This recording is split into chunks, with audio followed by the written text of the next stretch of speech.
जैसे कहते हैं कि रावण ने ग्रहों को बांध रखा था। रावण एक 5 तत्व का प्राणी ग्रहों को कैसे बांध सकता है? अच्छा, पॉसिबल नहीं। मैं ग्रहों को कैसे बांध सकता हूँ? ग्रहों का जानकार हूँ। कोई मेरे को तारीख में ये कह दे कि ये तो देखो सब ग्रह इनके अधीन है, इनकी मुट्ठी में है, ये तो अतिशयोक्ति अलंकार हुआ कि भाई मेरी मुट्ठी में है, कि मैं जानता हूँ उनके बारे में। मैं हनुमान जी का भक्त हूँ, लेकिन ये शब्द बोलते हुए मुझे खुद ही जोर पड़ रहा है कि मैं बोल क्या रहा हूँ। मैं सभी भक्तों को ये कहना चाहता हूँ, अगर आपके ऊपर संकट किस प्रकार का है, पहले ये एनालिसिस करने की जरूरत है। जय सिया राम। सब सुख लहे तुम्हारी सरना, तुम रक्षक काहू को डरना। हनुमान जी प्रसन्न हो जाएं तो जीवन में सब संभव हो जाता है। सुगम अनुग्रह तुम्हारे देते, सभी ग्रहों की अनुकूलता भी प्राप्त हो जाती है। हनुमान जी के महिमा जाने के क्रम में आज एक ऐसे शख्सियत से आपका हम परिचय करा रहे हैं जो किसी परिचय के मोहताज नहीं है। आप धर्मगुरु हैं, ज्योतिषाचार्य हैं, आपको सब लोग जानते हैं। स्वागत है आपका। जय सिया राम। जय श्री राम। देखिए, शुरुआत हम आपसे उसी से करते हैं। कई बार होता है कि भक्तों के हृदय में बड़ी विचित्र स्थिति कई बार आ जाती है। लोग ईश्वर को पूछते पूछते जीवन की समस्याओं का निराकरण नहीं होता तो वो नवग्रहों की शरण में चले जाते हैं। चूँकि आप ज्योतिषी भी हैं, गोस्वामी जी ने कहा है कि सुगम अनुग्रह तुम्हारे तेते। क्या हनुमान जी की शरण में जाने के बाद सभी ग्रहों की अनुकूलता भी प्राप्त हो जाती है? देखिए, बड़ा कठिन प्रश्न है ये। कठिन इसलिए बोल रहा हूँ कि सनातन धर्म में साकार और निराकार दोनों चीज़ें हैं, निर्गुण और सगुण भी है, आस्तिक और नास्तिक भी हैं, आध्यात्मिक और वैज्ञानिक भी है जी। राइट। ग्रहाधीनम जगत सर्वम, ग्रहाधीनम नरावरा, काल ज्ञानम ग्रहाधीनम, ग्रह कर्म फल प्रदा। यानी जो 5 तत्व के शरीर में इस दुनिया में कोई भी पैदा होता है, चाहे हनुमान जी हों और चाहे राम जी हों, चाहे कृष्ण हों, जिसने जन्म लिया, जो प्रकट हुआ और 5 तत्व के शरीर में जो लिया है जिसने जन्म, वो सब ग्रहों के अधीन है। अच्छा, ग्रह उसके अधीन नहीं हो सकते। मैं हनुमान जी का भक्त हूँ, लेकिन ये शब्द बोलते हुए मुझे खुद ही जोर पड़ रहा है कि मैं बोल क्या रहा हूँ जी।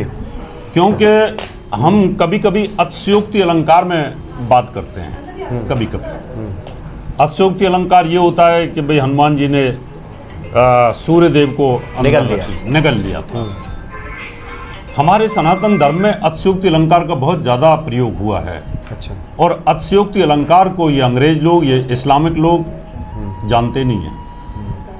वो इसको सोचते हैं कि यार एक हनुमान जी इतने बड़े सूर्य को कैसे निगल सकते हैं, और अगर निगल सकते हैं तो इस अंतरिक्ष का क्या होगा, इस ब्रह्मांड का क्या होगा। मैंने उन्हें अतार्किक लगता है। अतार्किक लगता है। अच्छा। और मैं हमेशा तार्किक बातें करता हूँ। इसलिए हनुमान जी बहुत बड़े योगी थे और समकालीन रावण के थे, और रावण जिस आश्रम में पढ़े थे वहीं उन्हीं गुरु से, उन्हीं ब्रह्मा जी से शिक्षा भगवान हनुमान जी ने भी ली थी। ग्रहों की पकड़ अगर किसी के पास हो, जैसे कहते हैं कि रावण ने ग्रहों को बांध रखा था। रावण एक 5 तत्व का प्राणी ग्रहों को कैसे बांध सकता है? अच्छा, पॉसिबल नहीं। मैं ग्रहों को कैसे बांध सकता हूँ? ग्रहों का जानकार हूँ। कोई मेरे को तारीख में ये कह दे कि ये तो देखो सब ग्रह इनके अधीन है, इनकी मुट्ठी में है, ये तो अतिशयोक्ति अलंकार हुआ कि भाई मेरी मुट्ठी में है, कि मैं जानता हूँ उनके बारे में, लेकिन मैं तो ग्रहों को रोक ही नहीं सकता।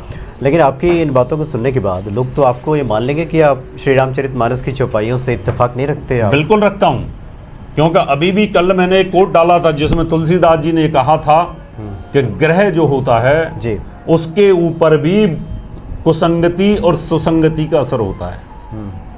तुलसीदास जी ने कहा है। अच्छा, थोड़ा सा इसको हम और चाहते हैं कि स्पष्ट हो जाए। क्योंकि ग्रहाधीश कहा गया है भगवान शिव को। भगवान शिव अधिष्ठाता है। आमतौर पे हम संतों के मुख से सुनते हैं जो ग्रहों के माध्यम से ईश्वर अपनी सत्ता का संचालन करते हैं। तो हम प्रमुख को गौण करते हुए अगर हम ग्रहों के अधीन सबको कर देंगे तो एक तरह से तो हम प्रमुख को ही हमने अस्वीकार कर दिया। गोस्वामी जी लिखते हैं, आपने कहा कि आप मानते हैं रामचरितमानस को, गोस्वामी जी ने कहा है कि ता कहाँ कछु प्रभु अगम नहीं, जा पर तुम अनुकूल। जिस पे राम अनुकूल हो जाते हैं उसके लिए तो कुछ भी असंभव नहीं है। भक्ति योग में किसी चीज़ की आराधना करना एक अलग विषय होता है।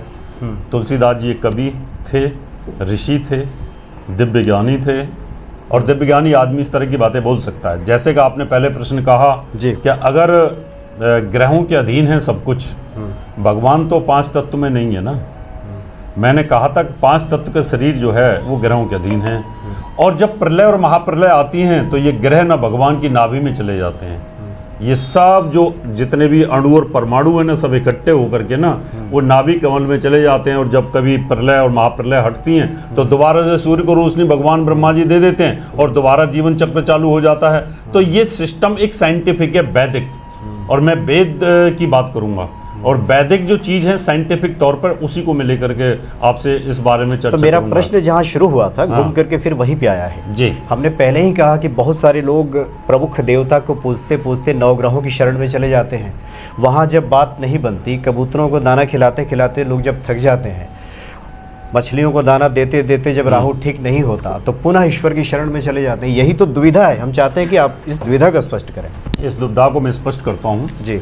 जब आदमी परेशान होता है वो ग्रहों से परेशान होता है, वो अपनी ग्रह गति से परेशान होता है, वो अपनी राशि शनि की 7.5 दशाओं से परेशान होता है। परेशान होकर के व्यक्ति या तो डॉक्टर के पास जाएगा अगर बीमार हो गया है, और जब उसकी डॉक्टर से कोई धन की संबंध समस्या है तो फिर इसकी ओझा के पास जाएगा, ज्योतिषी के पास जाएगा, कहीं ना कहीं जाएगा वो, फिर वो उनको उपाय बताते हैं। उपाय बताने का तरीका फिर तुलसीदास जी ने यही कहा है जी। उन्होंने कहा है कि जो एक औषधि होती है ना, औषधि, वो अगर किसी सही वैद्य के पास हो और उसको देने का तरीका पता हो तो आदमी को वो मृत्यु तुल्य कष्ट से बाहर निकाल के ले आता है। और वही औषधि किसी अनाड़ी के पास हो तो आदमी को मृत्यु में भी चला जाता है। तुलसीदास जी ने कहा है, ये बालकांड के अंदर कहा है। तो ऐसी सिचुएशन के अंदर ज्योतिषी अगर अनाड़ी हो, गाल पे 6 नंबर हरे रंग से लिख करके बोल दे तलाक रुक जाएगा, है ना। आप अपने नाम के अंदर आप 2A लगा लो, 2 5 लगा लो, 6 लगा लो और लगा लो, यानी नाम को आप बेकार कर दो। ऐसे पाखंडियों के पास अगर आप चले जाते हो तो फिर वो बेचारा वहां से विश्वास टूटेगा उसका। सही समय पर सही औषधि मिलना, सही वैद्य मिलना, सही ज्ञानी मिलना, सही ज्योतिषी मिलना, सही वकील मिलना, ये भी ग्रहों के अधीन ही है। हम चाहते हैं कि आपकी बातों से भक्तों के हृदय में एक आस्था और विश्वास एक मजबूत हो।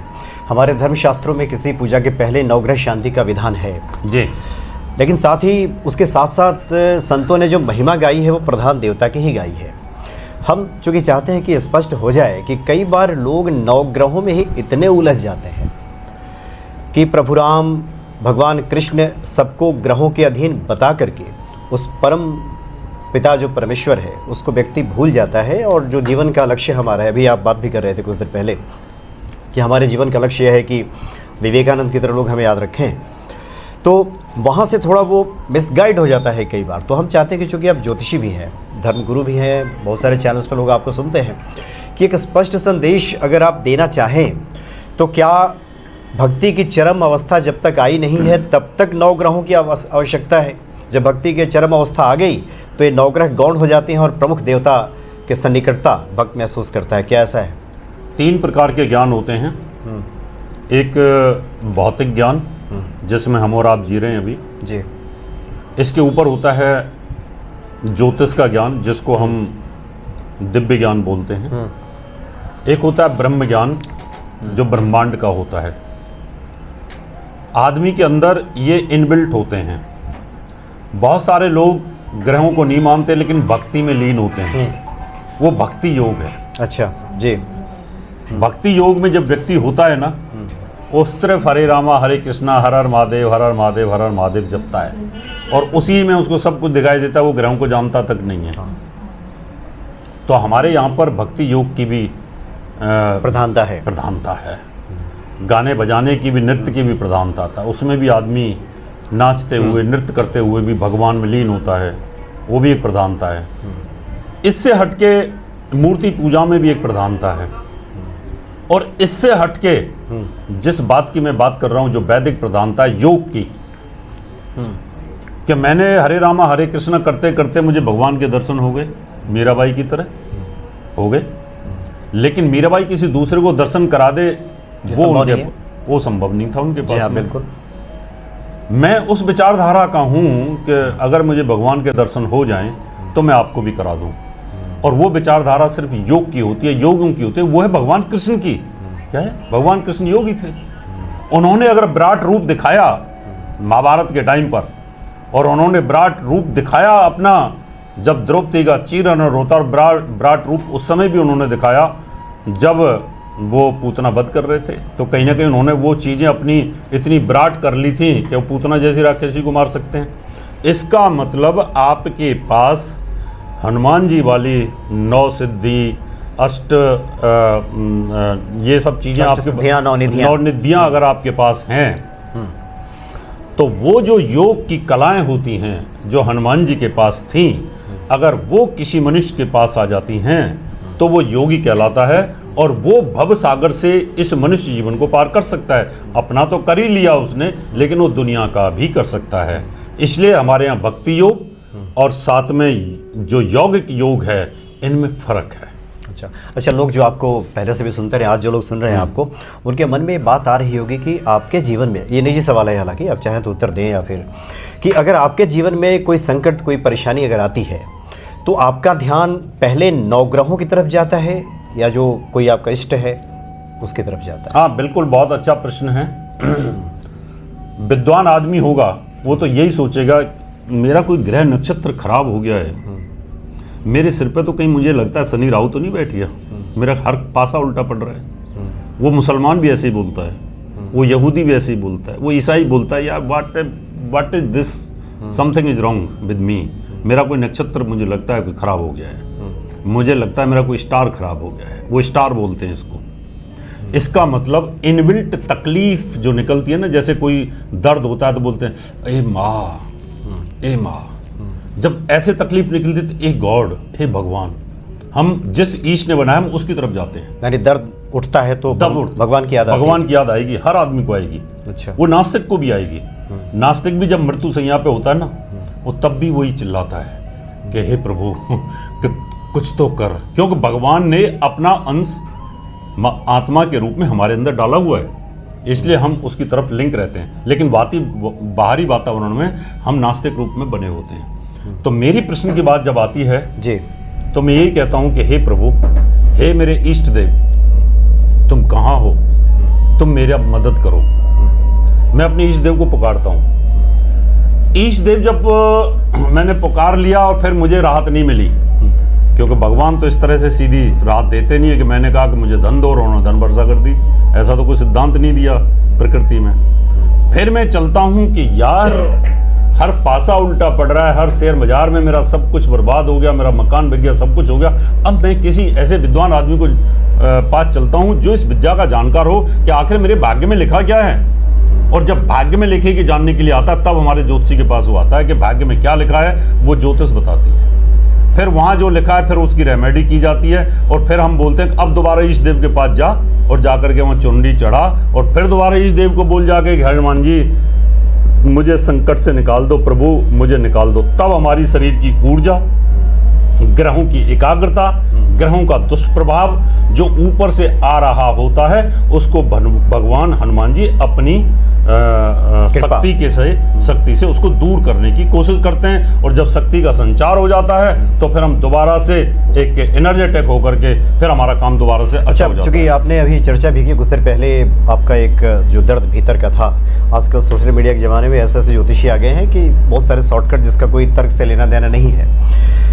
ये बताएं कि खास करके आपने कहा शुरू में कि सब ग्रहों के अधीन है, जो भी पंच तत्व से बनी हुई जीव है वो उसके अधीन है, लेकिन साथ में ये भी बात आती है कि उन ग्रहों का हम शुभ और अशुभ प्रभाव दोनों ले सकते हैं। किसी भी ज्योतिषी से बात कीजिए तो कहते हैं कि इसका शुभ प्रभाव होगा तो ये होगा, अशुभ प्रभाव देगा तो ये होगा।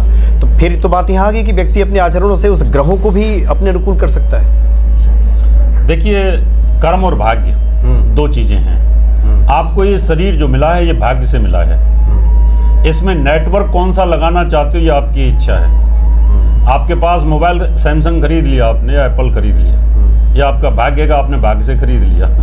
अब उसमें नेटवर्क कौन सा लगाना है वो आपका कर्म है। जियो लगाना है, एयरटेल लगाना है, वो वोडाफोन लगाना है, कौन सा लगाना है, राइट। आपको ये शरीर मिल गया, अब इस शरीर के अंदर आपको कौन से कर्म करने हैं अच्छे कर्म करने हैं, ये अगर आपको ज्ञान हो जाए कि मैं किसी का बुरा ना करूं, मैं लोगों को ठगूं ना, मैं उपाय के नाम पर लोगों को ठग ठग करके मैं अपना इतना एम्पायर बड़ा खड़ा ना कर लूं कि लोग त्राहे त्राहे करने लगे। आज ज्योतिषियों ने इतने बड़े बड़े एम्पायर खड़े कर लिए हैं, ठग करके प्राइवेट लिमिटेड कंपनी बना रखी है, भगवान के नाम पर प्राइवेट लिमिटेड कंपनी बना रखी है, और उसे लोग त्राहे त्राहे कर रहे हैं कि हमें ठगा गया है, हमें ठगा गया है। कहाँ लेके जाओगे आप इसको?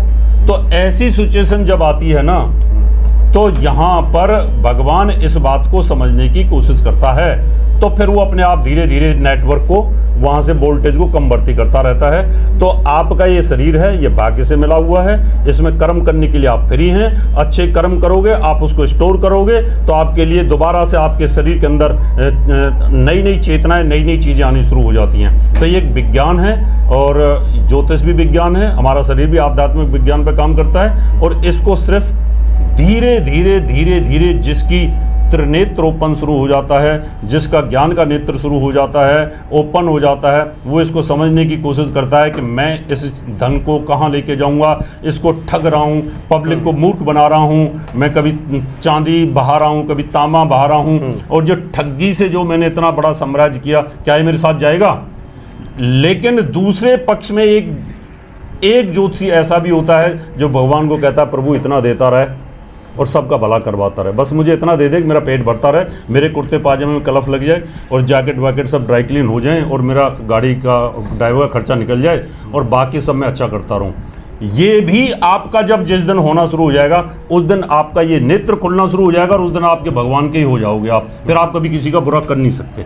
एक आखिरी जिज्ञासा आज की कड़ी में हम रखना चाहते हैं कि भक्तों को एक संदेश देने की बात आए आपकी तरफ से, किसी के जीवन में संकट है, तो आपका स्पष्ट संदेश क्या होगा? वो 9 ग्रहों को पूजे या हनुमान चालीसा का पाठ करें?